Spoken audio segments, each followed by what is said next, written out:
Salut à toi, bienvenue sur la chaîne Happy Mining. Aujourd'hui, on va faire une vidéo sur le minage de l'Ergo et du Kaspa en dual mining. On va regarder un petit peu comment on peut faire les réglages, parce que c'est vrai que c'est pas forcément simple de faire des réglages d'overclocking en dual mining. On va le faire avec iOS. Ça sera à peu près les mêmes principes sous Windows, en lançant directement les mineurs. Donc en fait, ce qui a attiré notre attention, on savait déjà qu'on pouvait faire du minage Ergo plus Kaspa, mais sur le site hashrate.no, on a eu l'Ergo plus Kaspa Mining qui a bien popé en tête de liste pendant pas mal de jours. Donc oui, en ce moment, on a le Conflux. Il y a eu une grosse montée du prix du Conflux récemment, qui a explosé. Je vais vous montrer. Donc le CFX, donc comme vous pouvez voir, il a fait 55% sur ces derniers jours. Et si vous regardez l'historique un petit peu, vous voyez, sur les 3 derniers mois, il a vraiment explosé. Donc vraiment intéressant ce coin là. On n'a pas trop eu le temps de regarder qu'est-ce qui s'est passé en particulier sur ce coin. Mais voilà, bon, c'était pour vous montrer un petit aparté. Donc si on revient sur notre minage Ergo plus Kaspa, donc nous dans la vidéo on va tester sur des 3070 qui restent nos cartes favorites dans la série 3000. Donc on va regarder déjà pour la configuration. Donc au début on est tombé sur hashrate.no où ils vous mettent maintenant pas mal de réglages overclocking. Donc on a donc il y a des choses c'est assez classique, on connaît, hein. Il y a le log core clock 1470, il y a la memory clock offset, hein, donc on mettait plus 1000, plus 2000. Il y a le power limit et donc là ils définissent 200 watts, même si au final on est sur du 135 watts. Et il y a le fameux core clock offset, c'est un petit peu nouveau. C'est en plus du log core clock. Donc je vais vous montrer comment le régler. Celui-là il mettait pas vraiment d'exemple avec un mineur en particulier avec des paramètres. Et qu'est-ce que ça donnerait? En fait ça donnerait un revenu total de 43 centimes par jour. Le profit actuellement c'est 11 centimes avec un coût électrique à 10 centimes de dollars le kilowattheure. Voilà, et donc ça vous explique dans le détail combien d'ergo par jour, de Kaspa. Donc on est on tournerait à 137 MHz sur l'ergo. Ce qui est vraiment pas mal parce que nous actuellement on tourne à peu près à 160 MHz sur l'ergo. Au niveau Kaspa on serait à 410 MHz par seconde, ce qui est quand même beaucoup, hein. Sur les 3070 on tourne entre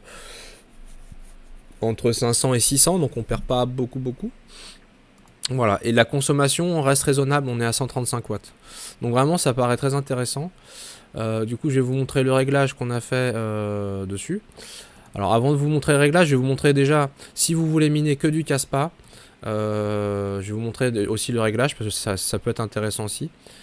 Donc sur le Kaspa, parce que le Kaspa c'est une crypto qui consomme pas beaucoup, qui n'utilise pas la mémoire. Donc il y a deux types de réglages, il y a un médium où vous allez avoir un hash rate un petit peu plus faible que le maximum, mais une consommation très faible. 520 MHz pour 84 watts. Et en version high, vous êtes à 614, donc 100 MHz de plus. Et la consommation passe à 115 watts. Donc l'efficience, vous voyez, l'efficience est supérieure avec ce réglage médium. Donc c'est ce qu'on a fait. Et il vous indique des exemples de réglages à faire sur BZ Miner ou LOL Miner. Je vais vous montrer, nous on l'a fait sur LOL Miner, je vais vous montrer comment on applique ça dans LOL Miner. Donc vous pouvez copier les valeurs ici. Ensuite, vous allez dans votre feuille de route, vous faites Edit. Donc là, vous sélectionnez votre coin, comme d'hab, votre wallet, votre pool, le mineur LOL Miner, et après vous faites Setup Miner Config. Et là, vous allez dans Extra Config Argument, et vous les mettez toutes, faut les mettre à la ligne, hein. Donc on a le memory clock fixé à 810 MHz, hein. Donc sur le Kaspa, on n'a pas besoin de la mémoire.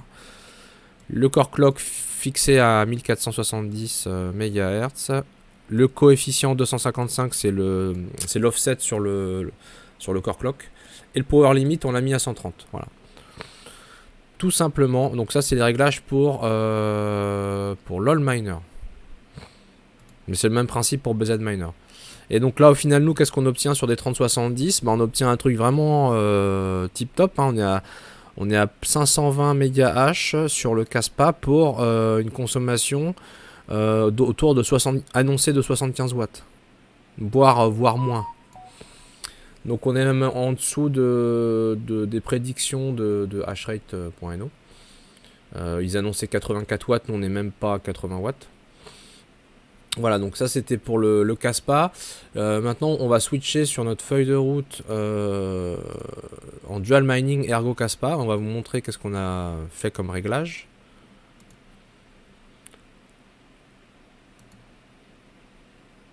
Donc là on va regarder un peu qu'est-ce qu'eux proposent hashrate.no. Donc ils proposent à peu près les mêmes valeurs en core clock, lock, offset. La petite différence, c'est la mémoire. Comme pour l'ergo, il y a besoin. L'ergo utilise quand même la mémoire. Là, pour le coup, on va avoir besoin de mémoire. Voilà. D'avoir une fréquence quand même supérieure. Alors nous, le réglage qu'on a fait, je vais vous montrer. Donc en fait, pour faire le dual mining avec Gminer, vous sélectionnez votre premier coin principal, donc l'ergo, votre wallet, votre pool, votre mineur. Ensuite, vous avez, il va automatiquement vous proposer en dessous un dual coin. Vous mettez le Caspa, votre wallet Caspa. Le dual pool, vous laissez configurer une miner. Ensuite, vous allez dans Setup Miner Config. Et là, vous allez voir, vous avez deux onglets. First coin, second coin. Donc first coin va être automatiquement rempli, le début en tout cas.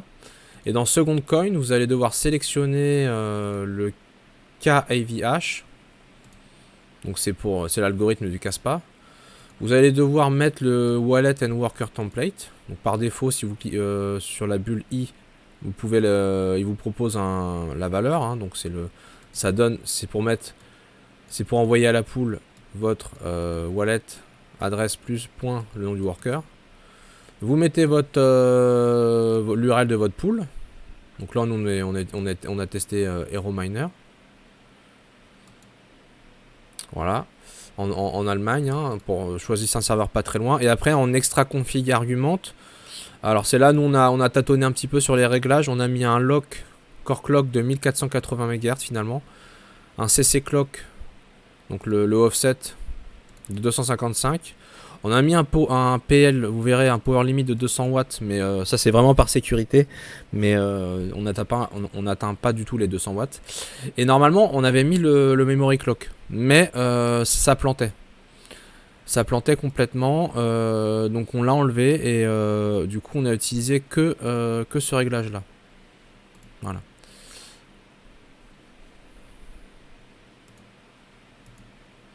Donc là, je vais peut-être devoir faire un reboot du rig. Je vous reprends tout de suite.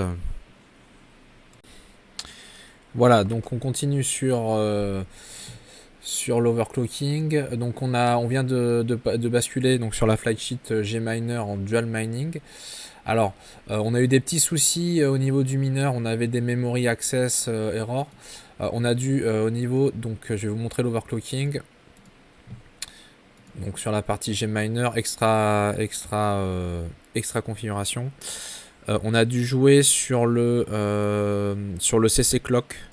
Il était à 250 et c'était trop fort. Donc ça faisait planter beaucoup le rig. Voilà, mais du coup on a mis un CC clock de 200 pour l'instant. Toujours le même lock core clock à 1480 et le memory clock offset, donc c'est un offset de 2000. Voilà, donc là c'est beaucoup plus stable, ça tourne bien. Donc on obtient un résultat de environ 140 MHz sur l'ergo, donc ce qui est vraiment pas mal. Hein.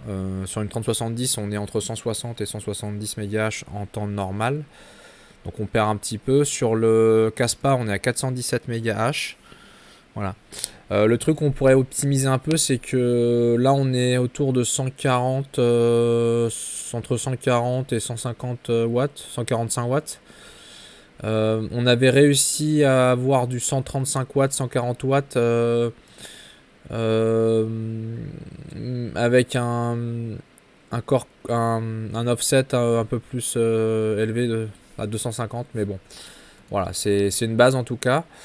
140 MHz, 418 MHz sur le Caspa. Donc si on fait les petits calculs, donc vous pouvez voir hein, le mineur, il n'y a pas de problème au niveau des shards et tout. Alors un gros point d'attention aussi, c'est que faites très attention, le mineur a tendance des fois à ne pas prendre en compte le power limit. C'est ce qu'on a remarqué. Si vous ne mettez tout à l'heure pour tester, on a enlevé comme on avait d'instabilité, on a enlevé le lock core clock. On a laissé le power limit et les cartes sont montées à plus de 200 watts sans prendre en compte le power limit.